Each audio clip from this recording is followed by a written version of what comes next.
York in key moments, and they couldn't overcome Tyrese Halliburton's career night. The Knicks now trail 3-1 in the series on the brink of elimination. But Karl-Anthony Towns isn't ready to throw in the towel. Take a listen. We've been a team that has kind of found a way to do the impossible when it always seemed impossible. You know, we just keep fighting. So it's going to be a testament to our whole playoff run. You know, now we have to be in one of the biggest fights of our lives and of our season, and it starts with next game. Okay, Stephen A., here's what I want to know. Are the Knicks done? And what I mean by are the Knicks done, meaning are they not winning the series? I'm not talking about another game. I'm talking about going to the finals. It looks that way. I'm not of the mindset that I'm ready to concede that. I find it hard to believe they're going to overcome a 3-1 deficit, but I'm going to go down with the ship. I think they're going to win Game 5. I think they can win a Game 7. Game 6 on Indiana's home turf is the problem. Can they get through that game? So my mentality is win Game 5, and then after that go back to Indiana, with Indiana knowing they don't want to go to a Game 7. And if the New York Knicks can take them out that game, anything's possible. They're right now, the odds are stacked against them. I wouldn't bet my money on it, but I'm not going to completely count them out. I'm still going to give them a chance to come back from this. Yeah, I definitely will, too. 13 teams, by the way, have come from 3-1 down to win a series in the NBA. 13 teams have done it, and most of them do it the way the Knicks will have to do it. 2 games at home. There's only a couple of teams who won 3-1 down when they didn't have home court. The Celtics did it against Philly with Russell in his second to last year, and Houston did it one year to Phoenix down 3-1, didn't have home court, and they won. I think the Knicks can, I don't know if they will, but 3 in a row against Indiana will be very difficult. I'm with Steve 100% on that. But I think they're going to win Game 5. I don't think they're going to lose 3 games in a row at Madison Square Garden. They've already won a game in Indiana. You know there'll be a tough out in that Game 6. They will be a tough out. They're on the season's on the line. There'll be a tough out in that game. So it's not impossible. It's been done. We've all seen it be done. Indiana's not that much better than the Knicks. They should be 2-2 in this series. And they have 2 games at home. I know they're bad at home, but they're due to win a game here eventually in their building. 1 game at a time. Go to Indiana to play the game on Saturday night and get to Game 7 at home on Monday. Not impossible. Knicks are not done in this series. I do feel for every New York Knicks fan because that Game 1 is going to haunt you guys. That Game 1, you get that Game 1, you're up double digits, close that one out, you're going back to New York 2-2 right now. This totally different series. Man. Yeah. This series is over. Over. This is a wrap. Or as my boys would say, chicken Caesar wrap it up. In Game 5, or you want to give the Knicks a Game 5? I'm just saying they may be able to get Game 5. I mean, if the energy is right. But also the thing that's concerning about this is that the Knicks are 3-5 in the playoffs at home. It's a problem. That's a major problem. They're better on the road than they actually are at home. And the one thing that is my biggest concern is that I trust in who the Pacers are more than I trust who the Knicks are trying to become in order to beat the Pacers. I feel like there's a real identity crisis going on with the Knicks, tinkering around with different lineups, trying to understand how do we play defensively, some of the challenges, the minutes thing I told you, which I really think is a big thing. It may not be physical fatigue, but I do feel like there is a big mental fatigue considering all the dogfights that they've had to go through in order to get to this point. And that pace and that continuity is a real thing. And this is not a good defensive team. This is not a traditional Tibbs team. So in my opinion, this thing is a wrap. It's done.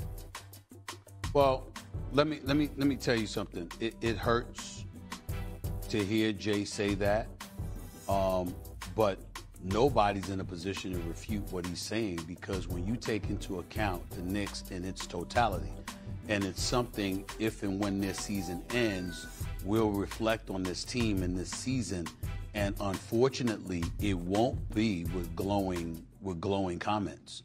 We have to reflect on what they had, and we have to ask ourselves, did you have to give up 5 first-round picks, 4 unprotected for Mikal Bridges? Was it the wisest thing to let Hartenstein get away and go to Oklahoma City instead of paying him $87 million over 3 years? Is this team tougher? Because you got to remember, Tom Thibodeau, he says last night we scored 120 points. That's enough, but we got to be better defensively. Tom Thibodeau, his teams don't defend like this. but they're not a good defensive team. Stephen, So do you feel like he's coaching Cleveland's not himself out going of a away. job? I'm not going to go that far, and here's why I'm going to say I'm not going to go that far, Molly. Because it wasn't his decision to give up 5 first-round picks for Mikal Bridges. See, you have to look at the Knicks and dissect their future, not just their present. Like, did Tom Thibodeau really, really want to compromise their defense to get more offense? Does he strike you as that kind of guy? No, he does not. So you know that was upper management. That wasn't him. But nevertheless, you're the coach, and you're supposed to do what you're supposed to work with what you have. And when you see the New York Knicks, and we thought Boston and Cleveland were better, and then we saw Detroit, who, by the way, didn't have a couple. They didn't have Stewart. They didn't have, this cat, Jaden Ivey. They didn't have a couple of pieces they'll have next year. Detroit's not going away. Orlando's on the come up. Cleveland's already here. They'll have something to say, especially after going down the way that they did. Indiana's not going away. Boston, one has to believe, will resurrect himself in some capacity eventually. So the championship aspirations that the New York Knicks were hoping these moves would ultimately morph into has not transpired. And a matter of fact, it looks more daunting than ever. So I'm looking at it from that standpoint. They've got a lot of things to think about this offseason. Tom Thibodeau will be one of them, no doubt about it. But he ain't the only one. He ain't the only one because he didn't make those moves. They made those moves, and, and if they lose this series, nobody's going to believe it pans out. Super quick. Stephen A., everything that you said is 100% right. But just playing devil's advocate, did any of us really have the Knicks going to the finals this season? So in some ways you could look at it, they still exceeded expectations. Even if there were some poor roster moves and some trades that we don't agree with, I mean, they're outperforming what we expected of them this season. No, we expected them to get to the conference finals when they made the moves until we saw Cleveland start the season the way that it did. We thought it would be Boston and New York. No, you're right. The New York Knicks are still here, but that's not the issue. The issue is because of the assets that you gave up. We're thinking if there was a piece out there to get, how you going to get them? Yeah, Jay? Because you gave up your assets. That's the problem. Yep. Jay? Stephen A., I love Tibbs. I think he is a tremendous coach. And I agree with your points about management and if that were the real kind of choices that Tibbs would have wanted management to actually make. But I will give you this caveat. There's an if. If they lose Game 5 at home to Indiana, that will now have been 2 years in a row. Where you going? They have lost to their conference rival at Madison Square Garden. Last year was Game 7. It was a really big thing. You retool, you got the right pieces, and now you're playing against them again. If they lose against them in Game 5 at home, you will start to hear a trickle-down effect or a flooding effect of, can we go back to Game 5 against Detroit? Why did he have Josh Hart and Jalen Brunson wait so long?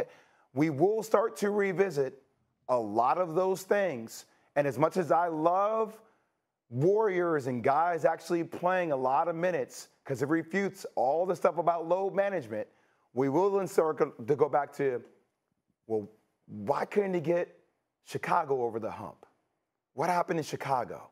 Why couldn't he get Minnesota over the hump? What happened into Minnesota?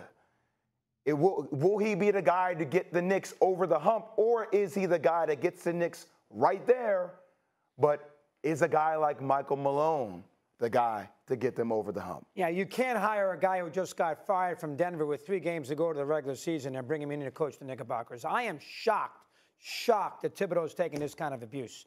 First off, last year, Game 7, they were all banged up. OG didn't play, Hart and Brunson broke his hand in the game. Indiana was banged up, too. They had, but their best players played. No, he didn't. He got hurt in the Boston series. That's right. The following series. Fair. The Pacers were healthy in that Game 7. The Knicks weren't. So from that standpoint, I got to give Thibodeau a break, Jay, last year.